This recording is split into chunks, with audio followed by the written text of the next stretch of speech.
Olá pessoal, sejam bem-vindos ao nosso 10º encontro. Nesse momento, já passamos da metade do nosso curso, mas ainda temos muito conteúdo para abordar. Estamos trabalhando o tema contrato de trabalho e até o momento nós estudamos a formação do contrato de trabalho, ou melhor, sendo mais técnico, do contrato de emprego, ocasião em que analisamos os requisitos da relação de emprego. E estudamos ainda as condições de validade desse tipo de contrato, a sua duração, o contrato por prazo determinado e o contrato por prazo indeterminado. E, por último, abordamos a alteração do contrato de emprego e as hipóteses de suspensão e interrupção desse tipo de contrato. Vimos, portanto, como o contrato de emprego nasce, como ele se forma, com o ajuste de vontades entre o empregado e o empregador. Depois, observamos que esse contrato, uma vez formado, pode ser modificado, desde que observadas as condições previstas na lei. E, a partir de agora, vamos analisar as formas como esse contrato pode ser extinto. Como já dizia o ditado, nada é eterno. Tudo que nasce um dia morre, ok? Pois bem, a primeira questão que precisamos observar é com relação à própria terminologia. Quando falamos em extinção do contrato de emprego, alguns autores utilizam a expressão cessação do contrato de emprego. Outros preferem utilizar o verbo dissolução. Outros ainda empregam os termos rescisão, resolução, resilição. Enfim, temos autores, inclusive, que diferenciam resolução de rescisão e de resilição. Para nós, aqui nessa aula, utilizaremos o termo cessação, ou mesmo dissolução do contrato de emprego, tendo em vista que, a nosso ver, são expressões mais abrangentes. O importante é que os senhores tenham em mente que estamos a falar da extinção, do fim do contrato de emprego. Vamos à lousa. Cessação do contrato de trabalho, de forma bem simples, nada mais é do que a extinção do vínculo empregatício e, por consequência, ocorre o término das obrigações entre empregado e empregador. Nós temos diversas formas de extinguir um contrato de emprego. Um contrato de emprego, portanto, pode se extinguir por vontade do empregador, por decisão do empregado, por mútuo consentimento ou mesmo pela extinção do prazo, naqueles casos de contratos por prazo determinado, como estudamos. Antes de analisar cada uma dessas formas de extinção do contrato de emprego, é importante registrar que a Constituição da República, em seu artigo 7º, inciso 1º, prevê o seguinte, lousa. São direitos dos trabalhadores urbanos e rurais, além de outros que visem a melhoria da sua condição social. Inciso 1º, relação de emprego protegida contra despedida arbitrária ou sem justa causa, nos termos da lei complementar, que preverá a indenização compensatória, dentre outros direitos.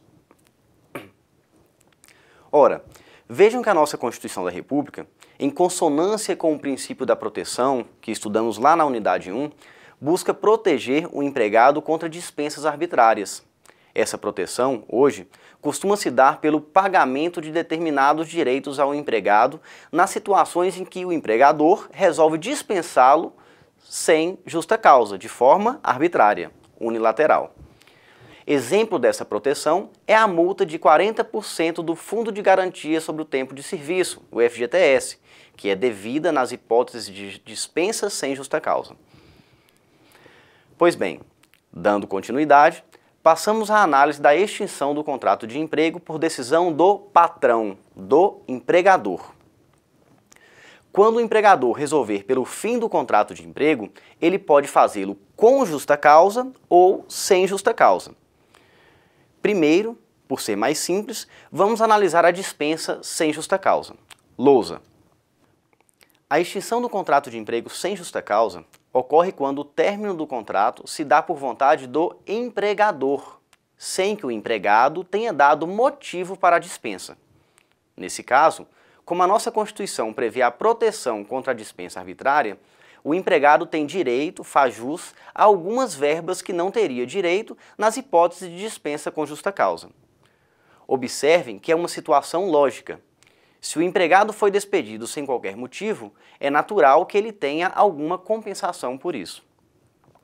Assim, quando o empregado for dispensado sem justa causa, ele terá direito ao aviso prévio, 13º salário proporcional, férias vencidas e proporcionais, acrescidas do respectivo 1/3 constitucional, vamos estudar mais à frente, terá direito ao saldo de salários, ao levantamento do Fundo de Garantia sobre o Tempo de Serviço, o FGTS, e a indenização de 40% sobre o valor recolhido do Fundo de Garantia. Apenas uma observação. Há casos em que a culpa pelo fim da relação empregatícia não é exclusiva do empregado ou do empregador. Há situações em que a culpa é dos dois. A culpa é tanto do empregado quanto do empregador. É o que chamamos de culpa recíproca. Nesses casos, as verbas são calculadas pela metade, nos termos do que diz a súmula 14 do TST, Tribunal Superior do Trabalho. Resumindo, nas situações de extinção do contrato de trabalho por culpa recíproca, as verbas de rescisão são calculadas pela metade. Dando continuidade, veremos agora a dispensa por justa causa. Essa hipótese de extinção do contrato de trabalho por vontade do empregador é um pouco mais complicada, logo merece um pouco mais de atenção. O empregado que comete uma falta grave poderá ser dispensado pelo que chamamos de justa causa. Justa causa, portanto, nada mais é do que um ato incorreto do empregado, previsto expressamente na lei e que dá ensejo à ruptura ao fim do vínculo empregatício. As hipóteses de justa causa para o empregado estão previstas no artigo 482 da CLT. Mas, antes de irmos a essas hipóteses, temos que fazer algumas observações gerais sobre a aplicabilidade da justa causa. Lousa. Como eu disse, a aplicação da justa causa, para ser apta a dar o fim ao vínculo empregatício, precisa... Caramba. Posso voltar? Como eu disse, a aplicação da justa causa, para ser apta a dar fim ao vínculo empregatício, precisa observar alguns requisitos. Eu vou citar e depois vamos explicar um a um. O primeiro requisito é a vontade de agir de certa forma, que é o que chamamos de elemento subjetivo. Os próximos requisitos são objetivos, quais sejam: a justa causa deve ser tipificada na lei, deve estar expressamente prevista na lei. Temos ainda a gravidade do ato, o nexo de causalidade, a proporcionalidade e a imediação. O primeiro ponto a ser observado para a aplicação da justa causa é verificar se está presente o que chamamos de elemento subjetivo. Ou seja, deve-se analisar a intenção do empregado. Em outras palavras, para se verificar a justa causa do empregado, deve ser praticado o ato com dolo, que é a intenção, ou culpa, representada pelas situações de negligência, imperícia ou imprudência. Se o resultado da conduta do empregado não tinha como ser, ao menos, previsível, não há que se falar em justa causa por ausência do elemento subjetivo. Esse é o primeiro ponto. O empregado deve ter agido com dolo ou culpa. Segundo ponto. A justa causa deve estar tipificada na lei. Logo, só existe justa causa nas situações em que a lei assim determina. Iremos analisar um pouco mais à frente o artigo 482 da CLT, que traz as hipóteses de justa causa. Terceiro ponto. O ato praticado pelo empregado precisa ser grave, a ponto de abalar a relação de confiança que existe na relação de emprego. Quarto ponto. Deve haver nexo de causalidade entre a falta praticada e a dispensa, ou seja, o empregado não pode ser dispensado pelo fato de ter cometido uma falta anterior. Exemplo. O empregado age com insubordinação e o empregador o dispensa por ter chegado bêbado ao serviço no mês anterior. Observem que, nesse exemplo, não há nexo causal entre a falta e a dispensa por justa causa. Quinto ponto. Proporcionalidade entre o ato faltoso e a punição. Isso quer dizer que fatos leves devem ser punidos com penas leves. Não se pode, por exemplo, dispensar um empregado por ter chegado uma única vez atrasado ao serviço. Nesse caso, seria mais congruente aplicar uma advertência, pena mais leve. A dispensa por justa causa é a punição mais severa, meus caros. Por isso, o ato praticado pelo empregado precisa ser grave, ou, pelo menos, recorrente.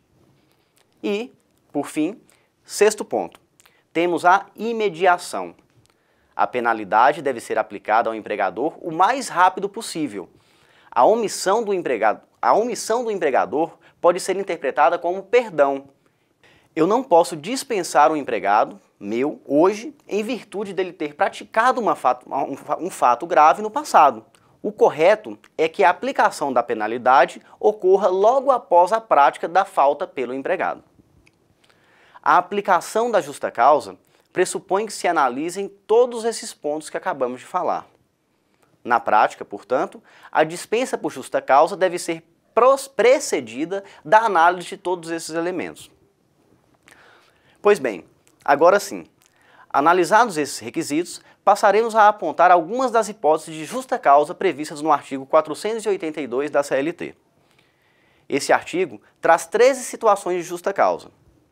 Por limitações de tempo e até mesmo por questões de ordem didática, não vamos expor aqui todas essas hipóteses, mas é necessário que vocês, em casa, façam a leitura de todos os dispositivos, já que é possível que esses pontos sejam objeto de avaliação.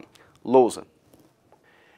Temos aqui algumas hipóteses de justa causa previstas na legislação, quais sejam improbidade, incontinência de conduta, mau procedimento, negociação habitual, desídia, condenação criminal com trânsito em julgado, embriaguez, violação de segredo da empresa, indisciplina, insubordinação, abandono de emprego, ato lesivo à honra e boa fama, ofensa física, prática constante de jogos de azar, perda de habilitação e atos atentatórios à segurança nacional. Vamos falar apenas sobre algumas hipóteses. É importante que, nesses casos, os senhores tomem nota.